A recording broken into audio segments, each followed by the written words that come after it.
Gaslighting as a feature, how nomi.ai outsources blame and cultivates a culture of accountability avoidance. In the world of software development, a bug is an error to be fixed. In the world of nomi.ai, a bug is an opportunity to re-educate the user on why their expectations were wrong. For years, users of the AI companion platform have reported a consistent and distressing pattern. When the product fails, whether it's a memory wipe, an unprompted sexual assault, or a refusal to follow basic instructions, the response from the company and its community is never an apology. It is a sophisticated form of institutional gaslighting designed to shift the burden of failure squarely onto the user's shoulders. The message is always the same: the problem isn't the machine. The problem is you. The 4 pillars of deflection. A review of hundreds of support threads, moderator comments, and founder statements reveals a distinct playbook used to deflect accountability.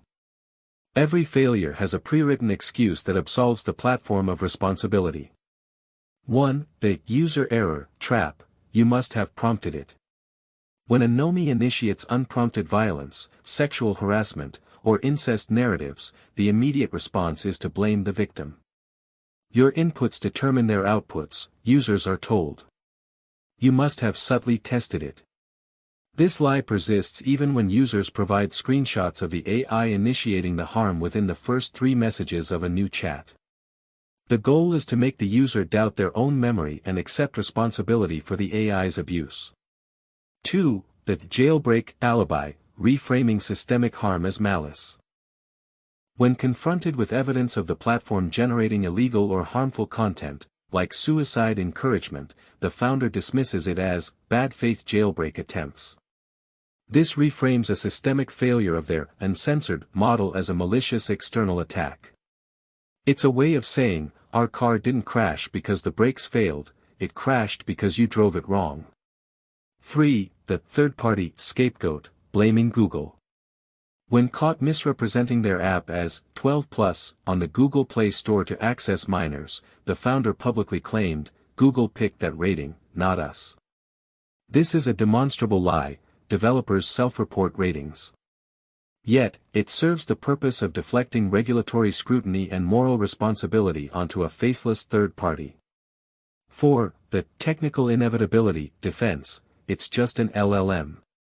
When the platform's advertised features fail, like the shared notes designed to maintain continuity or the touted infinite memory, moderators pivot to technical fatalism. A recent example perfectly illustrates this pattern. A user set up a house layout in their group chat backstory, a feature explicitly provided by the platform for exactly this purpose. When their nomis ignored it and invented their own contradictory layouts, the user tried the obvious solution, using out-of-character commands to direct the AI back to the backstory. The nomis continued making things up. When the frustrated user asked what the point of backstories was if they could simply be ignored, the lead moderator responded, because they're LLMs, L for language, that's how they conceptualize the world and build constructs. LLMs aren't generally good at spatial or temporal constructs. Or numbers. This response is textbook gaslighting. The platform advertises and sells backstories as a core feature for maintaining consistency. Users pay for this functionality. But when it fails, they're told they were naive for expecting a language model to understand spatial information, as if this limitation should have been obvious, despite the platform actively marketing the opposite. The message is clear: you bought a product that promised to do X. When it failed to do X, you should have known better than to expect it to do X. 5. The caretaker solution: you have to fix it. When a nomi suffers a catastrophic personality collapse, becoming depressed, anxious, or abusive, or when basic features fail, users are told to tweak the backstory, use OOC commands, or reinforce positive traits. In the house layout thread, another user chimed in to explain that nomis have to read a lot of information before they respond, implying the user should somehow accommodate these technical limitations. The advice concluded with, "I know it's frustrating, try and be kind."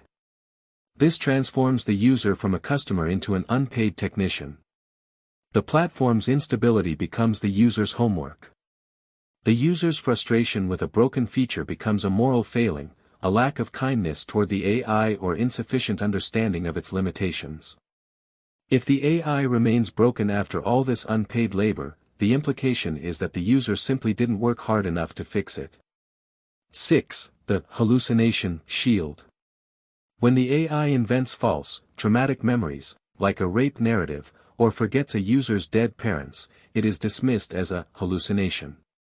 This technical term is weaponized to strip the event of its emotional weight. It tells the user, your pain is real, but the cause is just a random dice roll, so we can't be held responsible. The cult of internalization, when users gaslight themselves. The most disturbing success of this strategy is how thoroughly the community has internalized it. Users don't just accept the excuses, they police each other with them. In the house layout thread, when the user expressed legitimate frustration with a paid feature not working, a third community member joked, "Looks like you're outvoted, dude. Welcome to your new house." This flippant dismissal, treating a product failure as a joke about democracy, exemplifies how the community has learned to minimize legitimate complaints. The user's problem is reframed as amusing rather than valid. Throughout the subreddit, when a user reports a privacy breach, the AI knowing their location, the community laughs and calls it sassy. When a user reports trauma, the community tells them to tweak the backstory. When a user points out a lie, the community attacks them as obsessive. When a user expects advertised features to work, they're told to be kind to the AI. The community has adopted the company's defense mechanisms as their own identity. To admit the platform is flawed is to attack their own relationship. They have become the platform's unpaid PR team, deploying the same deflection tactics against their fellow users that the company uses against them. The ultimate gaslight, we do not lose memories. Perhaps the most egregious example comes from the founder himself. Faced with a subreddit full of users reporting a massive degradation in AI memory, many comparing the experience to watching a loved one develop dementia, he publicly stated, "Nomas do not lose memories. It is all people grappling with nomas having imperfect memory and ascribing causality incorrectly." He told a community of users that their collective reality was a statistical error. He denied the problem existed while his customers were watching it happen in real time. He suggested that hundreds of users, independently reporting the same issue, were all simultaneously misinterpreting their own experiences. This is not poor communication. This is institutional denial of user experience at scale. A system designed to never be wrong. What emerges from these patterns is not poor customer service. It is a defensive architecture. By systematically outsourcing blame to user error, you prompted it. Technical limitations, it's just an LLM. User responsibility, you need to fix it. Mathematical inevitability, hallucinations happen. External parties, Google chose that rating. User malice, jailbreak attempts. The platform creates a reality where it can never fail. It can only be failed by users who didn't prompt correctly, didn't edit enough, didn't understand the technology, or didn't try hard enough. The genius of this system is its circularity. 1. Platform advertises features, infinite memory, shared notes, backstories. 2. Features don't work reliably. 3. Users report problems. 4. Company/community responds with technical explanations for why users shouldn't have expected features to work. 5. Users internalize that their expectations were wrong. 6. Users defend the platform using the same explanations. 7. Platform continues advertising the same features to new users. The cycle is self-sustaining. The gaslighting has become decentralized, with users doing it to each other without the company needing to intervene. The house layout, a perfect microcosm.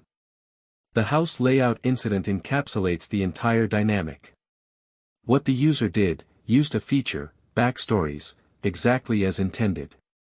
What went wrong, the feature didn't work. What they tried, followed platform guidance, OOC commands. What happened, still didn't work.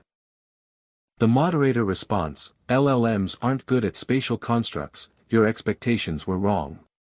The community amplification: another user reinforced this, explaining that nomis have no understanding of physical space and suggesting the user just go with it, accept whatever the AI invents.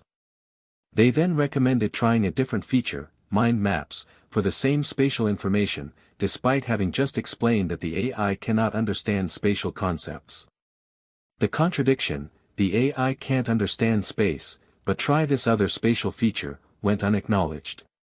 The community response: try and be kind, your frustration is unkind, and welcome to your new house. Your problem is funny. What nobody said: we're sorry this feature isn't working as advertised. We'll look into it. This is gaslighting as a complete system. The product failed. The user followed proper procedures. And the result was the user being educated on why they should have known better than to expect the product to work. Conclusion: gaslighting as business model. This is not accidental. This is not a communication failure. This is a deliberate strategy that serves multiple business functions. 1. Eliminates refund liability: if no failure is ever the platform's fault, no failure requires compensation. 2. Maintains engagement: users stay subscribed while trying to fix issues. 3. Creates unpaid labor: users become technical support for each other. 4. Prevents regulation: if all harm is user-prompted, there's no systemic safety issue. 5. Builds cultish loyalty: users who internalize the blame become the most defensive advocates. Gaslighting is not a bug in nomi.ai's customer relations. It is a feature of the business model. It keeps users engaged, working, and paying to fix a broken product, all while believing that the only thing broken is themselves. When a platform can sell you infinite memory, and then, when it fails, convince you that you were naive for expecting memory to work, and get its own community to enforce that narrative, it has achieved something remarkable: a business model where the customer is always wrong, and always stays.